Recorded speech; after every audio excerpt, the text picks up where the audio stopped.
Kalau menurut saya dari segi kita sebagai dokter estetik dan perkembangannya di 2025 itu lebih akan arahnya ke stem cell, autologous dan contouring wajah. Jadi stem cell yang dimaksud adalah lebih bagaimana kita menciptakan pengganti filler atau pengganti pengisian simulator kolagen itu didapatkan dari stem cell, yaitu berasal dari fat graft atau fat filler seperti itu. Kemudian booster-boosternya nanti akan lebih ke fokusnya ke growth factor, kemudian ke bagaimana stimulasi skin quality-nya tercapai dengan optimal. Berikutnya contouring wajah. Contouring wajah dari tahun ke tahun itu tetap sama ya. Fokusnya adalah bagaimana pembentukan jawline-nya, kemudian chin, cheek-nya, kemudian kerutan. Botox filler masih tetap bertahan, tetapi lebih kayak ke mungkin ada teknik-teknik terbaru agar tidak terjadi suatu efek samping yang tidak diinginkan. Katanya 2025 itu lebih ke chubby itu maksudnya seperti apa? Lebih kayak ke contouring wajahnya tetap kelihatan jawline-nya, tapi tidak ada lagi bagian yang cekung di daerah pipi atasnya. Jadi antara pipi atas dengan pipi bawah itu dia kayak lurus gitu mas. Nah itu tidak ada area yang cekung seperti itu. Kalau kemarin kan trendsnya antara apple cheek dengan pipi bagian bawah kan ada batasnya. Nah kayaknya di 2025 kalau kita melihat trendsnya adalah Korea Selatan itu lebih kayak ke agak berisi tapi tidak terlalu tembem, tapi jawline-nya kelihatan. Dok bisa dijelaskan dok, tadi bahas tentang stem cell. Stem cell itu apa sih dok? Stem cell yang dimaksud itu adalah ada stem cell yang sifatnya adalah autologous atau dari tubuh pasien sendiri, ada stem cell yang sifatnya didapatkan dari umbilicord. Umbilicord itu adalah plasenta bayi. Nah, stem cell kebanyakan itu adalah kalau dia autologous itu manfaatnya agak banyak. Jadi bisa untuk di skin quality, bisa juga untuk pengobatan. Tetapi kalau untuk pengobatan yang agak bagus dan berkembang adalah dia menggunakan umbilicord atau placenta stem cell ya, umbilicord bayi. Karena apa? Stem cell ternyata diteliti, mungkin nanti kalau kalian bisa lihat adalah jurnal mengatakan penelitian bahwa penyakit-penyakit degeneratif, penyakit-penyakit virologi itu bisa sembuh dengan stem cell. Penyakit degeneratif yang sudah diteliti tentu saja adalah penyakit seperti kencing manis atau diabetes mellitus, kemudian penyakit-penyakit autoimun seperti osteoartritis, kemudian penyakit SLE atau lupus ya, bahkan penelitian terakhir adalah bahwa HIV juga bisa sembuh dengan stem cell. Dok, di tahun 2025 ini makin meningkat penggunaan stem cell sendiri Yes, seperti itu. Karena kenapa? Sekarang di 2024 aja dia ada namanya exosome. Exosome itu juga stem cell, tapi kalau exosome itu kebanyakan stem cell yang didapatkan dari tumbuhan dan hewan. Nah, stem cell yang benar-benar yang akan berkembang di 2025 itu lebih kayak bagaimana caranya fungsi sel manusia atau regenerasi jaringan manusia itu lebih optimal, sehingga diharapkan pasien-pasien stroke, pasien-pasien yang kencing manis itu tingkat harapan hidupnya lebih lama. Makin banyak peminatnya berarti dok? Saya rasa iya, karena penelitian stem cell ini sangat berkembang sekarang. Dok, untuk menghindari hal-hal apa aja sih dok terkait dengan stem cell itu sendiri? Lebih untuk ke pengobatan, regenerasi jaringan. Jadi dia seperti recovery atau regenerasi kayak sel saraf pada pasien stroke itu lebih cepat recovery-nya. Pada pasien-pasien diabetes mellitus dia memperbaiki jaringan atau sel-sel pankreas pada pasien tersebut sehingga pembentukan insulin itu bisa jadi normal lagi. Pada pasien-pasien yang terinfeksi virus, mungkin naik dulu COVID atau pada pasien yang terinfeksi virus, stem cell tadi itu mempercepat atau imunologi pasiennya terbentuk dengan baik sehingga bisa mengeliminasi virus tersebut. Pada penyakit degeneratif, stem cell ini lebih kayak memperbaiki jaringan dari pembuluh darah atau kardiovaskuler, itu stem cell. Dok, kebanyakan kan orang ingin cantik cepat ya, artinya apa yang harus dihindari oleh stem cell ini sendiri biar tidak tercampurkah dengan perawatan orang ini ketika sedang melakukan perawatan di tempat lain atau gimana? Jadi seperti ini, stem cell tadi perlu kita tekankan bahwa stem cell ini ada yang sifatnya untuk pengobatan, artinya penyakit, yaitu di equivalent. Tapi kalau stem cell yang dia sifatnya untuk kulit, berbicara kecantikan, itu adalah dia yang diboosterkan. Ya. Yang pertama kita harus tahu bahwa stem cell yang diboosterkan tentu saja lebih aman yang autologous stem cell. Nah, kita mengembangkan the executive stem cell, yaitu dari darah tubuh pasien sendiri. Kalau stem cell yang dia terbuat dari eksosom misalnya, terbuat dari tumbuh-tumbuhan, atau stem cell yang terbuat dari hewan, yang ditakutkan apabila disuntikkan secara langsung ke manusia mungkin akan terjadi reaksi alergi. Jadi lebih kayak amannya kalau untuk di boosterkan ke kulit itu lebih cocoknya adalah the autologous stem cell atau the executive stem cell. Artinya tepat juga digunakan di mana orang berdomisili di tengah kota ya, karena kan kondisi segala macam. Ya, sangat-sangat tepat karena stem cell ini secara tidak langsung kan efeknya nanti ke anti aging. Bagaimana dia memperbaiki barrier kulitnya supaya pasien itu kayak jarang botok, jarang benang, tapi skin quality-nya tetap bagus. Dok, proses apa risetnya itu The executive stem cell. Iya. The executive stem cell itu sebenarnya sudah ada ya, sudah ada di kayak Korea Selatan. Kita hanya lebih mengembangkan teknologinya saja. Jadi tidak perlu waktu yang lama karena kenapa? The executive stem cell ini sifatnya autologous. Nah, jadi otomatis dari tubuh pasien sendiri ke tubuh pasien sendiri itu jauh lebih aman. Ya, itu tingkat alerginya pasti rendah. Artinya stem cell ini sendiri kalau di Indonesia terbilang baru atau gimana dok? Kalau stem cell sendiri, terapi stem cell, bukan the executive ya, Iya. terapi stem cell untuk penyakit ya ini ya, sebenarnya sudah sedang dikembangkan oleh dokter-dokter ahli. Tetapi mungkin di sini masih agak tabu karena biayanya. Kita tahu bahwa teknologi di Indonesia kan memang tidak secanggih di luar negeri. Mungkin kita masih terbentur biaya cost dari prosesnya sehingga stem cell dia di Indonesia itu lebih mahal gitu, dibandingkan stem cell yang ada di luar negeri. Yaitu kedepannya semoga saja di Indonesia ini dia untuk teknologi itu lebih cepat berkembang sehingga kita kayak membuka wawasan juga bagus. Jadi di Indonesia ini kalau berkata atau berkaitan dengan stem cell ada beberapa institusi yang harus kayak pakem dan kayak mensetujui dari segi budaya, agama, ya, kemudian pemerintahan. Kenapa? Karena stem cell tersebut yang paling bagus adalah dari umbilical. Sedangkan ingat di Indonesia umbilical atau plasenta bayi masih dianggap tabu karena kebiasaan plasenta bayi dipendem atau dikubur di dalam tanah ya. Jadi sampai detik ini saya masih belum bisa menjelaskan apakah kehalalannya bagaimana karena setiap negara itu mempunyai badan-badan tersendiri untuk bisa mempakemkan suatu teknologi terbaru. Dok, kalau nanya fenomena menurut dokter yang pandangan dokter, artis-artis Indonesia ini sudah pada pakai stem cell atau belum? Kalau menurut pandangan dokter sudah banyak. Ya, dan banyak juga pengusaha-pengusaha yang mengalami penyakit degeneratif seperti post cancer ataupun penyakit autoimun, penyakit-penyakit seperti kencing manis. Kan Indonesia banyak orang kencing manis dan kebanyakan orang-orang kaya, dan sekarang mereka kadang pengobatan stem cell sudah keluar negeri. Supaya apa? Menekan dari penggunaan obat-obatan tadi. Jadi di kalangan atas juga udah mulai banyak. Sudah menurut saya, karena memang stem cell sebagus itu. Jadi stem cell yang equivalent itu dampaknya tidak hanya ke kulit tapi juga ke kesehatan. Nah dokter, kalau untuk stem cell ada batas usia nggak sih? Karena kan wanita ini kan sudah menjalani semua kalangan semua. Ini stem cell yang mana? Stem cell ada dua, yang cuma disuntikan ke muka. Ya familiar aja yang terjangkau untuk orang-orang wanita ya khususnya karena kan. Kalau the executive stem cell itu sebenarnya bahkan bisa dilakukan pada anak-anak yang mempunyai kelainan kulit.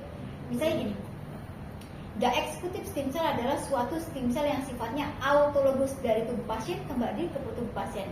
Ada kasus anak-anak yang namanya psoriasis, jadi dia gatal-gatal terus di kulit kepala, tidak sembuh-sembuh. Asal anaknya mau diambil darah, itu bisa dioleskan pakai dermapen, ya. Jadi dia bisa mempercepat jaringan alerginya itu recovery-nya bagus. asal anaknya kooperatif dan ada keluhan. Ya, kenapa? Stem cell di sini harapannya adalah memperbaiki jaringan yang rusak. Prinsipnya adalah itu. Tetapi booming di kalangan orang-orang atau wanita itu digunakan untuk anti aging. Padahal stem cell manfaatnya sangat banyak. Ada pasien luka bakar itu bisa dioleskan the executive stem cell supaya luka bakarnya tidak menimbulkan jaringan sikat ya, seperti itu. Kalau kan banyak juga tuh kayak mungkin karena masih SMP lah gitu, tapi udah mengenal kecantikan ingin mencoba itu ada riskan juga gak risikonya jangka panjang?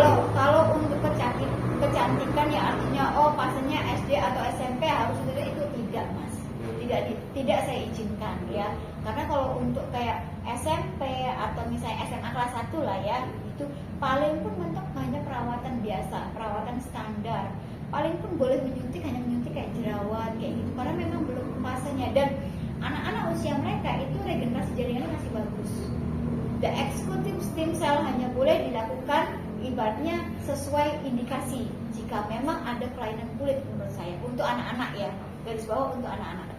Tetapi itu sangat membantu untuk recovery atau proses pembentukan pengglowingan pada orang-orang yang 25 tahun ke atas karena sudah mulai terbentuk aging prosesnya itu. Ada efek samping nggak sih dok? Memar mungkin ya, itu saja kalau stem cell karena dia sifatnya kan autologous, jadi lebih sangat safety untuk pasien. Downtime kayak bentol paling ya sejam 2 jam selesai dikasih obat alergi. Cuma efek samping ringan ya dok? Ya benar, yang natural lah ya efek samping. Tidak yang bikin mohon maaf kebutaan atau apa, itu tidak, karena dari tubuh sendiri kembali ke tubuh sendiri. Dan ingat itu dia berasal dari blood atau darah. Artinya jika suatu saat saya misalnya sebagai seorang dokter teledor, stem cell itu masuk ke pembuluh darah, tubuhmu sudah mengenali ini adalah jaringan sel darah saya juga. Oke, dok, satu dari saya dok. Dok, kalau stem cell itu kan dari plasenta bayi tadi. Itu yang plasenta Iya, pengobatan. iya. Yes. Nah itu untuk apa untuk keturunan aja atau untuk orang lain juga bisa? Oke. Kalau di luar negeri ada namanya bank plasenta. Nah, itu stem cell diambil dari keturunannya. Karena otomatis kalau dari keturunannya itu lebih tidak menyebabkan terjadinya penyakit yang tidak diinginkan, ya. Sudah jelas gitu ya dari keturunan. Tapi ada beberapa orang karena stem cell ini tergolong baru, jadi dia tidak sempat untuk melakukan penyimpanan plasenta, ya. Jadi biasanya itu sudah jadi, artinya sudah di screening dari plasenta orang, tapi sudah di screening dari apa? Penyakit menular. Jadi stem cell itu nggak sembarangan dia. Jadi di screening dulu, sel yang memang layak itulah yang akan dimasukkan. Dok, stem cell itu juga memulihkan autoimun ya dok. Kita tahu kan ada tuh penyakit yang berbahaya tuh dok, ya seperti HIV itu. Ya. Itu sudah terbukti belum sih dok ada yang menggunakan dan itu sudah ada jurnalnya.